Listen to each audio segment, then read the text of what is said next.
নমস্কার, আমি শর্মিলা। আপনারা সবাই কেমন আছেন? বঙ্গকন্যা ব্লগে আপনাদের সকলকেই স্বাগত। আজ শনিবার, সকাল এখন প্রায় 11টা বাজে। আজ যেহেতু নিরামিষ খাওয়া দাওয়া, সেই কারণে তাড়াতাড়ি রান্না বান্না কমপ্লিট হয়ে গেছে। তো দুপুরে রান্না তাড়াতাড়ি করে নেওয়ার পরেই এই জিনিসটা একটু আপনাদের সঙ্গে শেয়ার করছি আজ। এটা হচ্ছে বাচ্চাদের জন্য বলুন, বড়দের জন্য বলুন, ভীষণই ভালো একটা হাই প্রোটিনযুক্ত এই ড্রাই ফ্রুটসটা। এটা আমরা সবাই জানি, এই ড্রাই ফ্রুটসটাকে বলে ড্রাই অ্যাপ্রিকন। এটা দু রকমের হয়, একটা ইয়েলো হয়, একটা এইরকম ধরনের সয়াবিনের মতো দেখতে হয়। তবে এই অ্যাপ্রিকনটা কিন্তু ভীষণই ভালো এবং ভীষণ প্রোটিন। এই অ্যাপ্রিকনটা ভীষণ শক্ত থাকার জন্য না, আমি একটু ভালো করে এটাকে কেটে মাঝখান থেকে বীজটাকে ফেলে একটু জলে ভালো করে ধুয়ে নিই। ধুয়ে নেবার পরে এটাকে ভালো করে একটু রোদ থাকলে একটা দিন রোদে রাখতেই পারেন, রেখে তারপরে করতে পারেন। তো এখন ওয়েদারটা এরকম খারাপ বলে তো এটাকে আর আমি রোদে রাখিনি। ভালো করে ধোয়ার পর একটা ওপর থেকে ন্যাপকিন নিয়ে ভালো করে ট্যাপ করে করে একটু মুছে নিয়েই আমি এটা গরম ঘিয়ের মধ্যে দিয়ে দিলাম। প্যানের মধ্যে ঘিটাও গরম হয়ে গেছে। এরপর আমি এটাকে সুন্দরভাবে এর মধ্যে ঢেলে দিলাম। এবার এটা গ্যাসটা কিন্তু কোনো রকমভাবে আস্তে করা যাবে না, গ্যাসটা জোরে থাকবে। ওই অবস্থাতে এটাকে ভালো করে নাড়াচাড়া করতে হবে। তার এটাই কারণ হচ্ছে যাতে একদম গ্যাসটা যদি আমি সিমে করে দিই না, তখন এটা থেকে না আস্তে আস্তে একটু রসগুলো বেরোতে থাকবে, কারণ এই ফলটা কিন্তু ভীষণ মিষ্টি খেতে। তো সেই কারণে আমি ঘিয়ের মধ্যে দিচ্ছি, তো যাতে এটা ভালো করে একটু নাড়াচাড়া করে একটু ভাজা ভাজা মতো একটু যাতে হয়। ঘিগুলো সুন্দরভাবে দেখুন গায়ের মধ্যে লেগে গেছে। আর আমি কিন্তু হাতে নিয়েও দেখছি এর মধ্যে বেশি চটচট করছেও না, তার মানে সেরকমভাবে জোরে করাতে এর গা থেকে সেরকম রসটাও কিন্তু বেরোয় না। ঘিগুলো সুন্দরভাবে এর গায়ে কিন্তু মাখা মাখা হয়ে যায়, বেশ ভালো লাগে। এরপর যখন এটা শুকনো করে রাখবো না কোনো একটা কন্টেনারের মধ্যে, তখন কিন্তু এটা বাচ্চাদের আপনি একটা করে দিলে কিন্তু তারা যদি একটা খায়, তারপর যদি তারা 1 কাপ দুধ খায়, আপনি জানবেন আপনার বাচ্চাটা কিন্তু সারা দিনের যে প্রোটিনটা তার মধ্যে পড়ে না তার শরীরে, সেটা কিন্তু এটা খেলে কিন্তু তার মধ্যে সমস্ত কিছু প্রোটিন আছে এবং তার শরীরে সেটা যাচ্ছে। তার কারণ এর মধ্যে vitamin A, vitamin C, vitamin E এবং ভিটামিন বি কমপ্লেক্স আছে, যেটা কিন্তু খাওয়া ভীষণই প্রোটিন। একটা বাচ্চা বলুন, সে সারাদিনের এত পড়াশোনা, এত দৌড়াদৌড়ি, আর আজকাল যা পড়াশোনার প্রেশার বলুন, আমরা সবাই তো সেটা জানি। প্রত্যেকের ঘরেই সেই বাচ্চারা পড়াশোনা করছে। তাই আমাদের মতো মায়েদের কত চিন্তা করে এই ড্রাই ফ্রুটসগুলো বাচ্চাগুলোকে একটু কায়দা করে খাওয়াতে হয় বলুন, তাই না? কাজ করার ফাঁকে কিন্তু আমরাও এটা একটা করে খেয়ে নিতে পারি। আর যে কোনো জিনিসের জন্যই কিন্তু একটু টেস্টি, একটু প্রোটিন, একটু দেখে আমাদের সেই জিনিসটা খাওয়াটাই ভালো।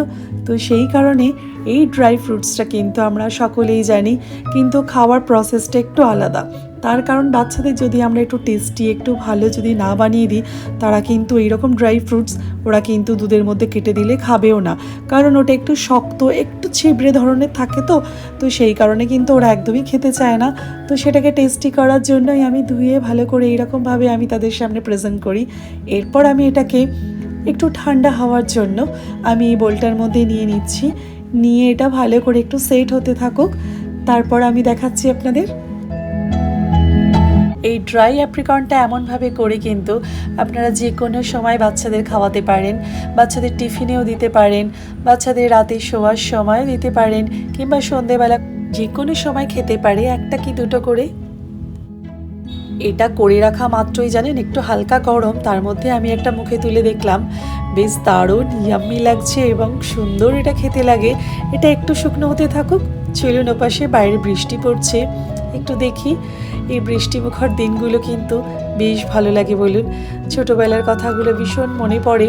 এরকম বৃষ্টি পড়তো, আর যখন স্কুল থেকে ফিরতাম তখন রেনকোট পরতে না আমার একদম ভালো লাগতো না, কিন্তু কি করব, একটু অপেক্ষা করতাম, বৃষ্টি থামলে বেরোতাম, না হলে সেই রেনকোট। এই দেখুন এই পাশে সেই ড্রাই ফ্রুটসটা দেখুন কি সুন্দর শুকনো হয়ে গেছে আবার, আর তিলগুলো পুরো তার গায়ে একদম মাখা মাখা হয়ে গেছে। একটা করে তুললে কিন্তু এটা বেশ সুন্দর এবং সুন্দরভাবে এটা সেট হয়ে গেছে তিলগুলো, আর কোনো চটচটে কোনো রকম কোনো হাতে লাগবেও না। দাঁড়ান, এখনই কন্টেনারের মধ্যে ঢেলে নিই।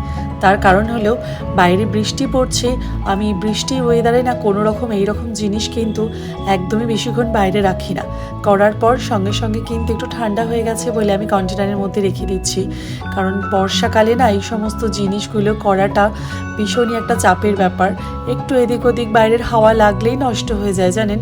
সেই কারণে এটাকে সুন্দরভাবে কন্টেনারের মধ্যে রেখে দিলাম।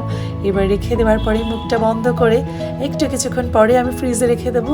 যখন বাচ্চারা খাবে তখন আমি তাদেরকে একটা করে বের করে দিই এবং তারপরে আবার সেটা কন্টেনারটা ফ্রিজের মধ্যে রেখে দিই। কারণ শীতকাল হলে তবু বাইরে রাখা যায়, এখন কখনো গরম কখনো বৃষ্টি পড়ছে। আচ্ছা, আমরা মায়েরা বলুন তো বাচ্চাকে বেস্ট জিনিস দেওয়ার জন্য কত রকম কিছু করি, তার মধ্যে এটা একটা চেষ্টা আমার। বাচ্চাদের বাইরের কোনো ভিটামিন ওষুধ কোনো রকম কোনো কিছু না খাইয়ে ঘরের মধ্যে এরকমভাবে তৈরি করে যদি আমরা সেই ভিটামিনগুলো বাচ্চাদের দিতে পারি তাহলে তো কোনো কথাই হবে না বলুন। আজ আমি ব্লগটা এখানেই শেষ করলাম। আপনারা ভালো থাকবেন, সুস্থ থাকবেন এবং ভীষণভাবে হেলদি থাকবেন। আর আজকের এই ব্লগটা কেমন লেগেছে আমাকে কমেন্ট করে জানাবেন। ভালো লাগলে একটা লাইক শেয়ার করে দেবেন। আর আমার ফেসবুক পেজ বঙ্গকন্যা একটু ফলো করবেন। আর ইউটিউব চ্যানেল আমার বঙ্গকন্যা একটু সাবস্ক্রাইব করে দেবেন। আজকের মতো এইটুকু, আবার দেখা হবে একটি নতুন ব্লগের সঙ্গে। টাটা।